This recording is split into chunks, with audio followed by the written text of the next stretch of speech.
When installing electrical facilities in a construction trailer park, specifically when using 6-gang meter centers and underground URD cable feeding a 100-amp breaker on a forks for post, it is crucial to understand the required overcurrent protection. An additional breaker is needed under the meter center. The reasoning for this lies in the comprehensive protection of the electrical system. The main breaker at the meter center is intended to safeguard the wires and equipment within the trailer park itself. Its purpose is to protect against overloads and short circuits that may occur within the distribution network serving the trailers. On the other hand, the 100-amp breaker on the forks for post only protects the circuit that runs from that specific post to the individual construction trailer. It does not offer protection for the wiring and equipment upstream, specifically between the meter center and the forks for post. Without a breaker under the meter center, there is a significant vulnerability in the electrical system. Any faults or overloads occurring in the wiring between the meter center and the forks for post would not be detected or interrupted, potentially leading to overheating, damage to equipment, or even a fire hazard.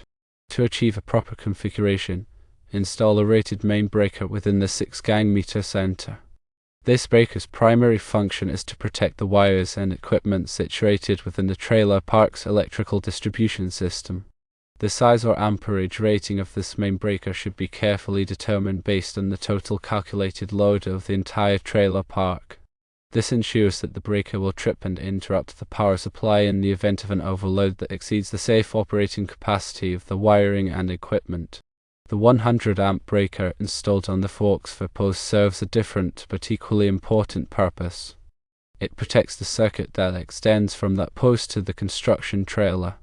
This breaker is sized to handle the expected load of the individual trailer and will trip if that load is exceeded or if a short circuit occurs within the trailer's wiring. When the construction trailer owner connects to the electrical system, their wires should be connected directly to the 100-amp breaker on the forks for post. This ensures that the trailer is properly protected by its own dedicated overcurrent device. There are additional considerations that should be taken into account during the installation. Firstly, ensure that both the 6-gang meter center and the 100-amp breaker on the forks for post are properly rated for the anticipated load they will be carrying. This involves calculating the total load of the trailer park and the individual trailer, and then selecting components with appropriate amperage ratings and interrupting capacities. Secondly, consider installing surge protection devices, or SPDs, in both the meter center and the construction trailer. Surge protection devices offer an additional layer of protection against transient voltage surges, such as those caused by lightning strikes or utility switching operations. These surges can damage sensitive electronic equipment and appliances, so SPD can help to mitigate this risk. Proper grounding is also essential for electrical safety. Ensure that the meter center, the forks for post, and the construction trailers are all properly grounded in accordance with the National Electrical Code, or NEC. Grounding provides a low impedance path for fault currents to flow back to the source, which helps to ensure that overcurrent devices will trip quickly and effectively in the event of a ground fault. In summary, the installation of an additional breaker under the meter center is a critical safety measure for construction trailer parks. It provides essential overcurrent protection for the wiring and equipment within the trailer park's distribution system, complementing the protection provided by the individual breakers at each trailer. Proper configuration, load calculations, surge protection, and grounding are all important considerations for ensuring a safe and reliable electrical installation. Adhering to electrical codes and standards is paramount for the safety of occupants and the longevity of the electrical system. For example, the National Electrical Code Article 230.71 addresses the maximum number of disconnects, which is relevant when dealing with multiple meters. Section 230.71 A states that for a service, the service disconnecting means shall consist of not more than 6 switches or 6 sets of circuit breakers, or a combination thereof, mounted in a single enclosure, in a group of separate enclosures, or on a switchboard. In cases where multiple tenants are present, and each has a meter, the 6 disconnect rule must still be adhered to. The code also dictates the requirements for working clearances around electrical equipment. The NEC Table 110.26 A1 provides minimum working clearances for voltages such as 120 volts, 208 volts, 240 volts, 277 volts, and 480 volts. The specific clearance depends on the voltage to ground and the conditions present on the opposite side of the working space. For example, for voltages of 151 volts to 600 volts, the minimum clear distance is 3 feet with our exposed live parts on one side and grounded parts on the other side. These clearances ensure that electricians have adequate space to safely work on the equipment while energized. Proper overcurrent protection is crucial for preventing damage to electrical systems and ensuring safety. The NEC provides guidelines for sizing overcurrent protection devices based on the ampacity of the conductors they protect. For instance, NEC Section 240.4 discusses the protection of conductors against overcurrent. It specifies that conductors shall be protected in accordance with their ampacities, with certain exceptions for specific applications. Standard ampere ratings for fuses and inverse time circuit breakers are also defined, such as 15 amps, 20 amps, 25 amps, 30 amps, 35 amps, 40 amps, 45 amps, 50 amps, 60 amps, 70 amps, 80 amps, 90 amps, 100 amps, 110 amps, 125 amps, 150 amps, 175 amps, 200 amps, 225 amps, 250 amps, 300 amps, 350 amps, 400 amps, 450 amps, 500 amps, 600 amps, 700 amps, 800 amps, 1000 amps, 1200 amps, 1600 amps, 2000 amps, 2500 amps, 3000 amps, 4000 amps, 5000 amps, and 6000 amps. These standard ratings help ensure that overcurrent protection devices are readily available and can be properly matched to the conductor ampacities. For underground installations using URD cable, the NEC provides specific requirements for burial depths and protection against physical damage. NEC Section 300.5 covers underground installations, specifying minimum burial depths for various types of wiring methods and voltage levels. For example, for residential branch circuits rated 120 volts or less with GFCI protection, the minimum burial depth is typically 12 inches. However, for other circuits and voltage levels, the required burial depth may be greater. The code also requires that underground wiring be protected against physical damage, such as by using rigid metal conduit, intermediate metal conduit, rigid non-metallic conduit, or cable with a suitable jacket. Grounding electrode systems are essential for providing a safe path for fault currents to flow back to the source.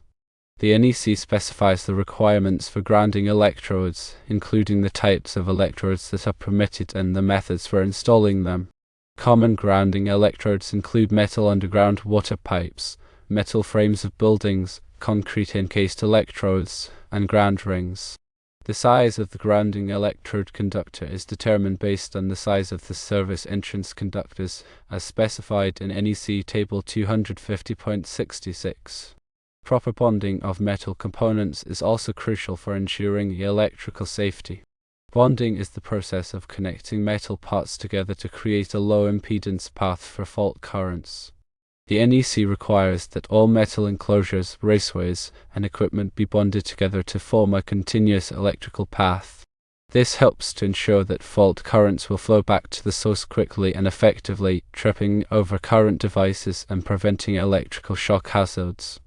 When working with electrical systems, it is important to use appropriate personal protective equipment, or PPE, to protect against electrical hazards.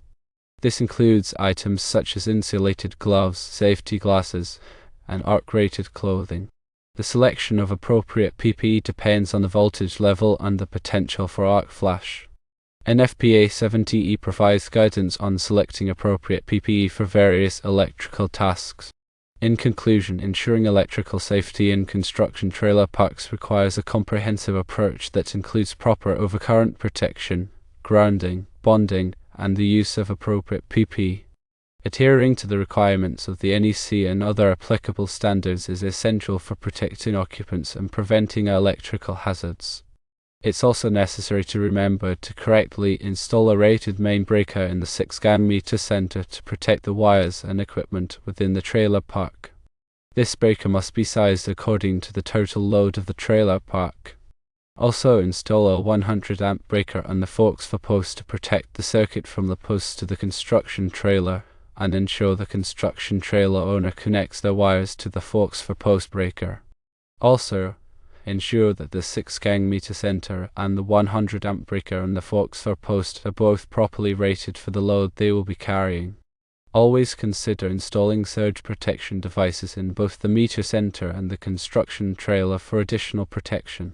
The primary objective of electrical safety measures is to prevent electrical shock, electrocution, fires, and explosions. These hazards can arise from various sources, including faulty wiring, overloaded circuits, damaged equipment, and improper grounding. By implementing comprehensive safety practices, the risk of these incidents can be significantly reduced. Regular inspections of electrical systems are essential for identifying potential hazards and ensuring that equipment is in good working order. Inspections should be conducted by qualified electricians who are familiar with the NEC and other applicable standards. During inspections, electricians should check for signs of damaged wiring, loose connections, overloaded circuits, and other potential problems. Any deficiencies that are identified should be corrected promptly to prevent them from escalating into more serious hazards. Furthermore, it's crucial to educate workers and occupants about electrical safety practices. Training programs should cover topics such as recognizing electrical hazards, using PPE properly, and following lockout/tagout procedures.